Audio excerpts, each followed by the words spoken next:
কেউ তেল দেয়নি। ৩৩ দিন কাটলো, কেউ তেল দেয়নি। মন্ত্রী মহোদয় সংবাদ মাধ্যমে বলেছিল, দেশে তেলের পর্যাপ্ত মজুদ রয়েছে, তেলের কোনো সংকট নেই। তারপর কত চন্দ্রহুক অমাবস্যা চলে গেল, কিন্তু সেই তেল আর এলো না। ঘন্টার পর ঘন্টা পাম্পে প্রতীক্ষায় থেকেছি।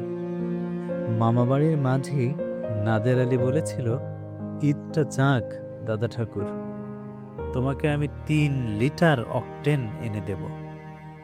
সেই অকটেন তোমার বাইকে ভরে দাপিয়ে বেড়াবে শহরের এ প্রান্ত থেকে ও প্রান্তে। নাদের আলী আর কয়টা ঈদ যাবে? তেলের পাম্পে বাইক নিয়ে লাইনে দাঁড়িয়ে থাকতে থাকতে স্ট্যাচু হয়ে গেলে তারপর তুমি আমায় ৩ লিটার অকটেন এনে দেবে?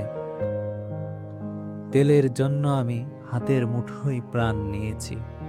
তন্ন তন্ন করে এ পাম্প সে পাম্প খুঁজে ফিরেছি তেল।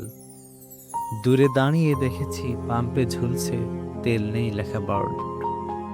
পাম্পওয়ালারা সকালে বলেছে বিকালে তেল দেবে, বিকালে বলেছে সকালে তেল দেবে, তবুও কথা রাখেনি তারা।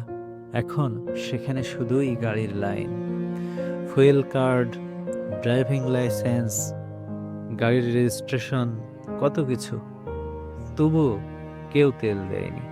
৩৩ দিন কাটলো, কেউ তেল দেয় না।